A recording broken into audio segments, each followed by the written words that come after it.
माझ्या एका चुकीमुळे अक्षराला किती त्रास होतोय। सगळं सांभाळून घेते ती, तिचं भलं व्हावं, तिला त्रास होऊ नये म्हणून मी सगळं करायला गेलो आणि भलतच झालं का? पूर्ण विचार न करता मी कृती केली आणि त्याचे परिणाम अक्षराला भोगायला लागतात। खरं सांगतो चारू, भुवनेश्वरीला घराच्या बाहेर काढलं ना तेव्हा वाटलं होतं की आता सगळं घर शांत होईल। तिला बाहेर काढल्यानंतर अधिपतीचं जे काही होईल ते मी सांभाळून घेईन, त्याला समजावून सांगेल असंही वाटलं होतं, पण तेही झालं नाही ग। माझ्या हातातून सगळं निष्ठत गेलं। आता अधिपती माझ्याशी बोलत नाही, माझ्याकडे बघत सुद्धा नाही, तो मलाच घराबाहेर काढायला निघालाय। चारू काय होतंय हे असं का चाललंय? मला सगळं सांभाळता काय येत नाहीये आणि माझ्या चुकांचा सगळा भार त्या बिचाऱ्या अक्षरावर पडतोय। ती सगळं सांभाळून घ्यायचा प्रयत्न करते, सगळं निभावते, पण तिला त्रास होतोय चारू, तिला त्रास होतोय। दोघे चांगले ट्रिपला गेले होते, तिथून फिरून आलेत।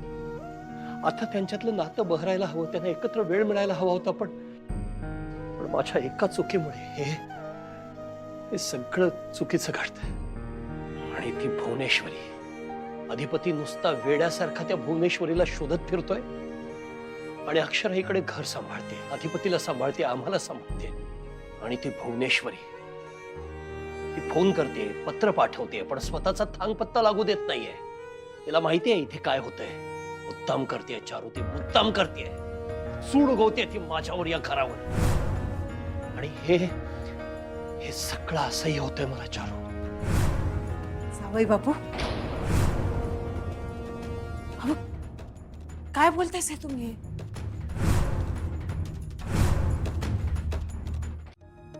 सूडच उगवत होते ना माझ्यावर। तुम्हासनी तो सूड वाटला, पण तिचं प्रेम होतं ते, तिचं प्रेम व्यक्त करण्याची पद्धत वेगळी होती। तुम्हाला रुचल पटल अशी नव्हती। तुम्हासनी कोणत्या भाषेत समजून सांगू म्हणजे तुम्हासनी पटल? अहो तिनं तुमच्यावर, अधिपतीवर, या घरावर जीव लावलाय हो। अहो सूड उगवायची आणि त्यातून आनंद घ्यायची तिची भावना कवच नव्हती हो। तुम्हाला असंच वाटणार आहे का? माझी लेक आहे मग मी तिची बाजू घेते?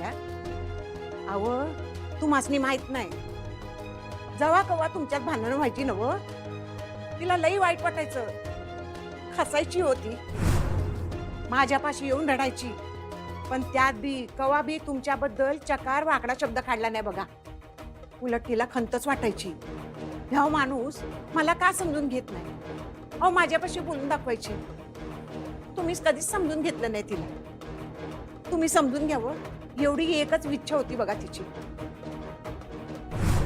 आता एकच प्रार्थना करा, ती घरी परत लवकर येऊ द्या। ती घरात लवकर परत आली नव तरच या घरात शांतता नांदणार आहे। आणि आता तुम्ही बी शांत राहा, तिच्याबद्दल काय बी वाईट भावना मनात आणू नका। तुमचं जर का हे बोलणं अधिपतीने ऐकलं नव, चिडल हो तुमच्यावर। काय बोलते मी, ऐकताय नव? सांभाळा स्वतःला।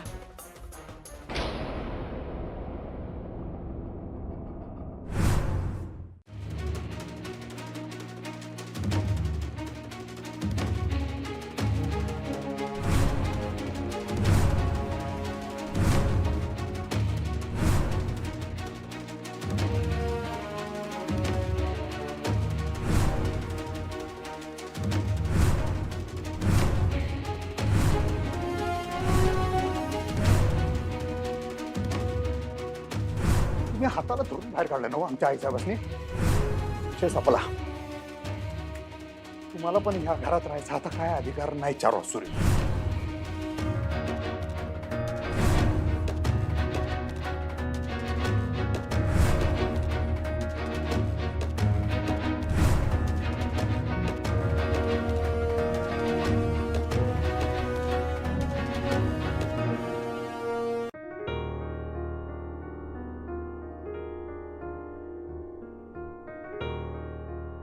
घ्या चहा घ्या। नकोय मला चहा।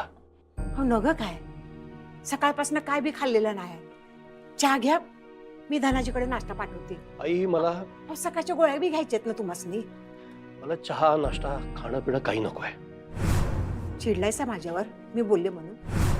अहो मग माझ्यावर चिडा की, मला बोला, पण खाण्यापिण्यावर राग काढू नका बघा. आई, तुमच्या बोलण्याचं मला कधीच काही वाटत नाही, तुम्हाला माहिती आहे. मला काही बोलायचा हक्क आहे तुम्हाला. माझ्या आई सारख्या काय, माझ्या आईच आहात तुम्ही. अहो मग असं चिडताय कशा पाहिजे? आई, मी कसं सांगू तुम्हाला? मी बाकी कुणावर कशावरही चिडलेलो नाहीये. मला स्वतःचा राग येतोय, माझ्यावरच चिडलोय मी. अहो असं स्वतःवर चिडणं सगळ्यात वाईट असतं बघा. स्वतःवर चिडलं की नाही की सगळ्यांचा राग करतो बघा माणूस. असं चिडू नका, शांत राहा.